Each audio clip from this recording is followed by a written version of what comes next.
Hello everyone, welcome back to our channel. सभी को प्यार भरी राधे राधे। सो आज का जो वीडियो है वो वीडियो है ऑल अबाउट वेडिंग डे पे जो भी रस्में हुई थी, जो भी रिचुअल्स होते हैं हमारे वहाँ यूपी में। तो वो सारी चीज़ें मेरे पास डाटा नहीं था, पर मैंने कलेक्ट किया है कि मैं एक डाटा कलेक्ट करके आपको वेडिंग वाले डे पे कौन से रिचुअल्स होते हैं मैं आपको वो दिखा पाऊँ। तो वो इस क्लिप के बाद में आपको वो सारी चीज़ें दिखेंगी। मैंने सारी चीज़ें एक्सप्लेन करने का भी ट्राई किया है, बट उस दिन ही मैंने इंट्रो शूट नहीं किया था क्योंकि वेडिंग वाले डे वाले दिन इतना ज़्यादा रश में थे, इतना ज़्यादा हौच पौच था और मेरे पास फ़ोन ही नहीं था जिससे मैं शूट करती। कोई भी फ़ोन नहीं था क्योंकि मैंने दोनों फ़ोन अपने किसी किसी को दिए हुए थे कि आप रिचुअल्स जो चल रहे हैं उनको शूट करो, इसलिए।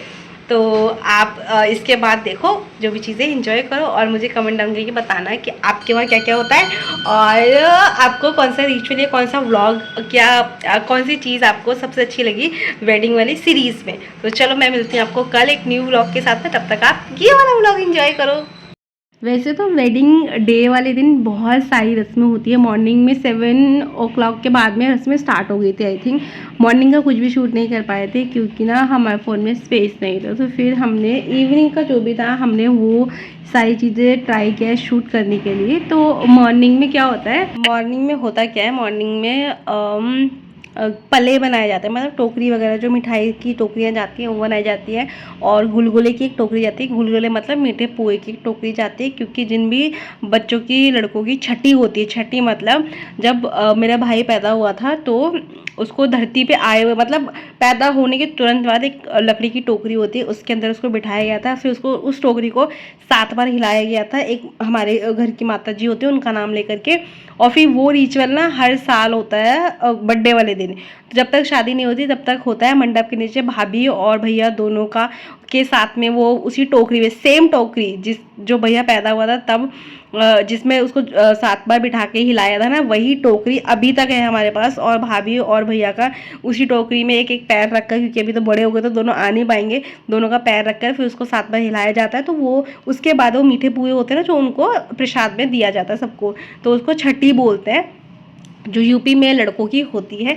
तो वो रस्म को निभाने के लिए जो भी प्रोसेस होता है, जो भी चीज़ें लगती हैं वो मॉर्निंग में वेडिंग वाले डे पे की जाती है क्योंकि वो सब कुछ जाता है भाभी के मायके में। उसके बाद इवनिंग टाइम में होता है कि लड़का जो दूल्हा है उसको नहलाते हैं। नहलाने के बाद जो वेडिंग डे पे आउटफिट होता है वो ही वेयर करता है और कोई कपड़ा वेयर नहीं कर सकते नहाने के जस्ट बाद। और उसके बाद होते हैं मंडप के नीचे रिचुअल स्टार्ट। पहली जो रस्म होती है वो सूत पूरने की रस्म होती है, जिसमें जो जनेऊ टाइप का एक धागा होता है उसको इस तरीके से साड़ी के ऊपर हर कोने पे 7 बार स्क्वायर बनाते हैं। जो धागा होता है जनेऊ वाला उससे साड़ी होती है। और तिलाई वाले दिन जो पापड़ बनते हैं वो होते हैं, उसमें कुछ कुछ पैसे रखे जाते हैं जो 4 लड़कियों से कराया जाता है। और वो जो नेक के पैसे होते हैं वो लड़कियों को दे दिए जाते हैं और साड़ी होती है वो मान को दे दी जाती है, भाभी या बुआ की होती है वो। उसके बाद होता है महावर लगाने का रस्म जो नाऊ चाचा लगाते हैं। नाऊ चाचा मैंने आपको बता ही दिया कि नाऊ चाचा पंडित जी के साथ होते हैं। गाँव में जो बाल वाल काटते हैं ना, वो कटिंग करने वाले जो वो होते हैं वो उनको नाऊ चाचा बोलते हैं। तो वो ही महावर लगाते हैं, उनका नेक होता है, हर रस्म पे नेक मिलता है उनको। उसके बाद कुछ कुछ मंत्रों के साथ में कोई कोई पूजा करी जाती है मंडप के नीचे। फिर होती है भाई को रेडी करने की जिम्मेदारी जीजा जी की। तो अगर मेरी और दीदी की शादी हो गई होती तो फिर उनके हस्बैंड लोग आकर के उनको भाई को रेडी करते। बट अभी हम दोनों अनमैरिड हैं तो जितने और जीजा जी थे उन सभी ने मतलब वो किया था, भाई को रेडी किया था। ऐसा नहीं कि और लोग नहीं कर सकते हैं, लेकिन जो घर के जितने भी जमाई लोग होते हैं वो आकर के दूल्हे को रेडी करते हैं। तो वही चीज़ें यहाँ चल रही थी। जीजा जी वगैरह थे और घर की जितनी बेटियाँ होती हैं वो भी आके दूल्हे को साथ में, मतलब हस्बैंड वाइफ दीदी और जीजा जी दोनों आके साथ में करते हैं। और ये भी होता है कि अगर दीदी की शादी हो जाती है, दीदी सबसे बड़ी है, और या मेरी शादी हो जाती है क्योंकि मैं भी भाई से बड़ी हूँ, तो होता क्या कि जो भैया की शेरवानी है, जो भी वेडिंग डे पे जो भी आउटफिट वेयर करना है उन्होंने, वो हमारे हस्बैंड जो होते हैं उनके थ्रू भाई को गिफ्ट दिया जाता। तो वो एक रस्म होती है जो बहुत ही प्यारी सी लगती है मेरे को कि भैया को हमारे हस्बैंड अगर होते तो वो उनको गिफ्ट करते हैं। बट अभी हमारी शादी हुई नहीं है तो फिर ये शेरवानी जो दी दीदी ने भैया को गिफ्ट किया था। और भैया ने भी बहुत सारे गिफ्ट हम लोगों को दिए थे जो आगे कभी हम आपको दिखाएंगे, आगे की कभी व्लॉग में, वीडियोज़ में।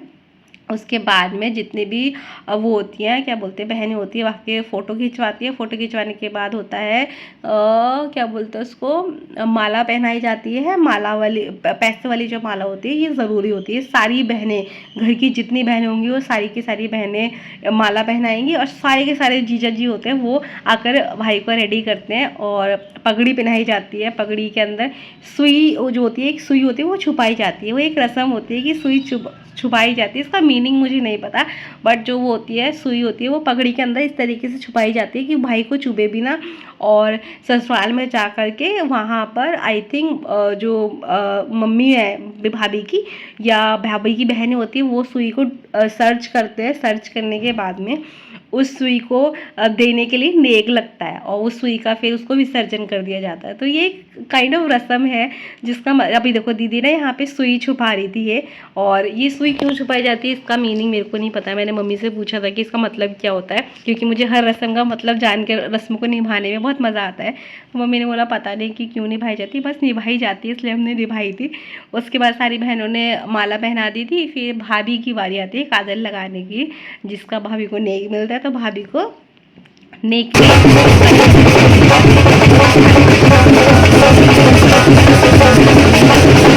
तो याद उसने जिसने शूट किया वीडियो।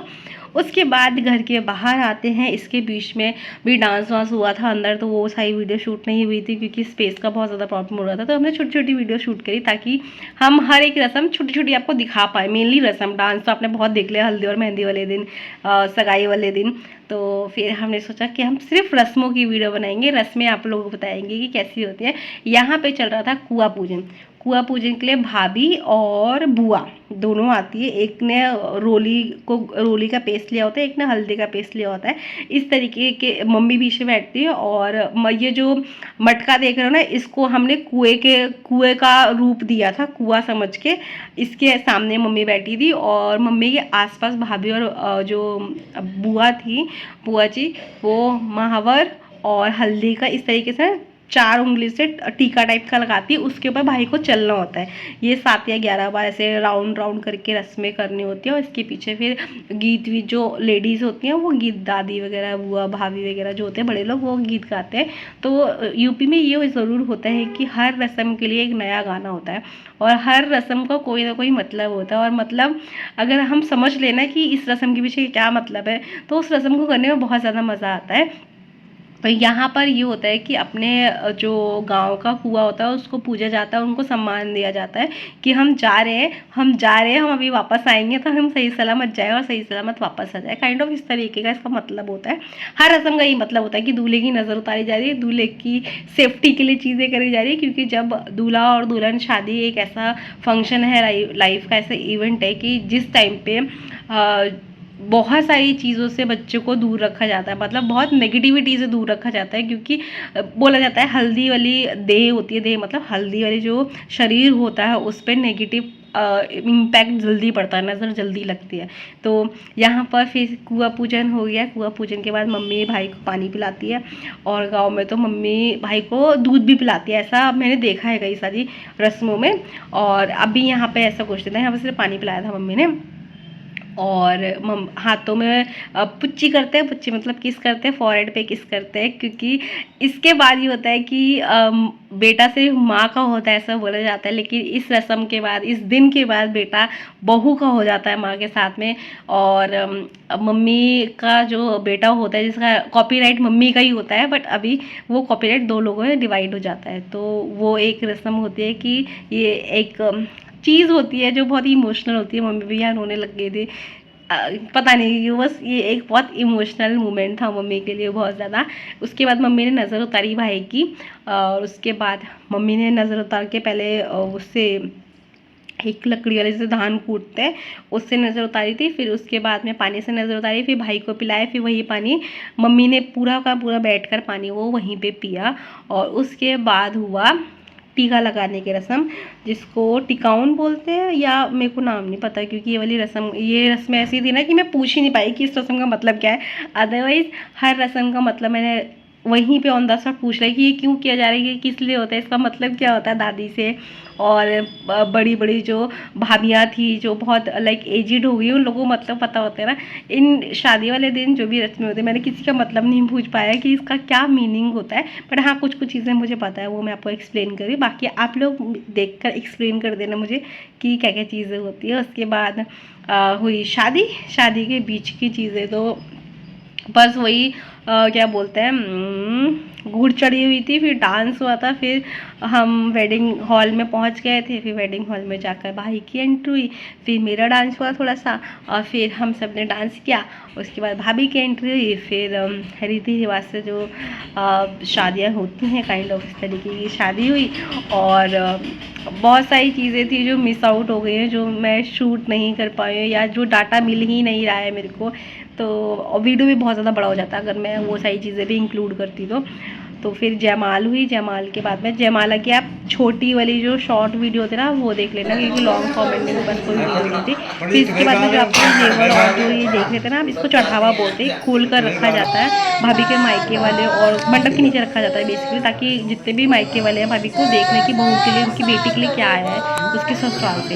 उसके बाद पैर पूजने की रस्म हुई, फिर हाथ पूजने की रस्म हुई। यहाँ पे कन्यादान चल रहा था, जो भैया जो होता है वो पानी डालता है और मम्मी पापा या जो भी घर में जोड़े से किया जाता है कन्यादान, तो यहाँ पे भाभी के मामी और मामू जी करते थे कन्यादान। और भैया ये भाभी के जो भैया है वो ऊपर से जल प्रवाहित करके मुँह करते थे। तो ये थी। और यहाँ पर जो मेन का जो प्रकोप था वो नेक्स्ट लेवल था।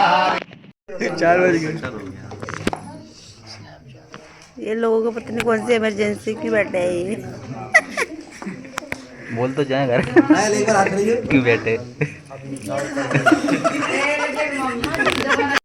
और इस टाइम पे भाई के शादी के 7 वचन जो होते हैं वो पंडित जी बता रहे थे और कुछ कुछ पूजा चल रही थी। उसके बाद भाई ने भाभी के भैया को एक गोल्ड रिंग दी थी, जो आप इसके बाद वाली एक क्लिप में देखोगे। और भाभी के भैया ने अपने जीजा जी को मतलब मेरे भाई को दिया था एक गोल्ड का चेन। तो ये आदान प्रदान पूर्वांचल की शादियों में, यूपी की शादियों में ये ना आदान प्रदान चलता ही रहता है। लड़की वाले लड़के वालों को गिफ्ट देते हैं, लड़के वाले लड़की वालों को गिफ्ट देते हैं। और मुझे ये लॉजिक समझ नहीं आता यार, गिफ्ट जब एक दूसरे को देनी ही है तो आप अपने अपने लिए खुद अपनी मर्जी से अपनी पसंद से गिफ्ट खरीदो ना, क्या आदान प्रदान करते रहते हो, ये लॉजिक कभी समझ नहीं आया। उसके बाद आदान प्रदान होने के बाद भाभी को ज्वेलरी जो आपने देखी थी ये ज्वेलरी और हाथों में काली चूड़ियाँ पहनाई जाती है, साथ साथ दोनों हाथों में, क्योंकि हमारे काली और लाल दोनों चूड़ियाँ मिला के पहनाई जाती हैं। तो वो चूड़ियाँ पहनाई थी और जो ज्वेलरी थी मंगलसूत्र वगैरह थे वो इसके बाद वेयर कराएंगे। मतलब कुछ कुछ ज्वेलरी भाभी ने वेयर कर ली थी, कुछ कुछ ज्वेलरी फेरों के बाद जब तैयार होते विदाई के लिए तब वेयर कराते हैं। तो आधी ज्वेलरी भाभी ने पहन ली थी, रिंग वगैरह कड़े वगैरह, और बाकी ज्वेलरी में टाइम लग रहा था तो फिर उन्होंने बोला कि आप पंडित जी ने बोला आप बाद में वेयर कर लेना। और ये है घर पे गौरी पूजा होती है, मतलब जब बहू घर के बाहर आ जाती है तो उस टाइम पे 7, 11 या 21 सुहागनों औरतों को गौरी पूजा करके उनको कड़ी भात खिलाया जाता है। ये हमारे वहाँ का रिचुअल है जब घर के बाहर आ जाती है बहू तब। और ये रिचुअल इसलिए होता है क्योंकि जब शंकर जी ने माँ पार्वती से शादी की थी तो उस टाइम पर शंकर जी तो हिमालय में रहते थे, पहाड़ों में रहते थे, उनका कोई घर या कोई महल नहीं था। तो जब वो शादी करके पार्वती मैया को अपने घर लेकर आए थे तो बीच में लक्ष्मी जी का घर पड़ता था, जो एक कथा है इसके पीछे। तो लक्ष्मी जी ने बोला कि पार्वती मैया को पहले आप मेरे घर में बिठा दो, आप अपने लिए पार्वती मैया के लिए पहले घर बनाओ, महल बनाओ, उसके बाद में लेकर जाना, क्योंकि अगर वो आपके हिमालय पर्वत में वहाँ पर जहाँ पर पर्वतों में आप रहते हो वहाँ पर ऐसे जाएंगे तो वो कैसे एडजस्ट करेंगे, वो कैसे अपना गृहस्थ जीवन आगे शुरू कर पाएंगे। तो फिर वो लक्ष्मी मैया ने पार्वती मैया को अपने घर बिठा लिया था। और जब शंकर जी ने घर बना लिया था तो लक्ष्मी मैया पार्वती मैया को लेकर के शंकर जी के घर में महल में गई थी। तो ऐसा बोला जाता है जब हम दूसरे के घर में बहू को बिठाते हैं और गौरी पूजा करते हैं तो लक्ष्मी मैया बहू के साथ में आपके घर में प्रवेश करती है और आपके घर को आशीर्वाद देती है, आपके परिवार को आशीर्वाद देती है और आपके घर में लक्ष्मी की कभी भी कमी नहीं होगी।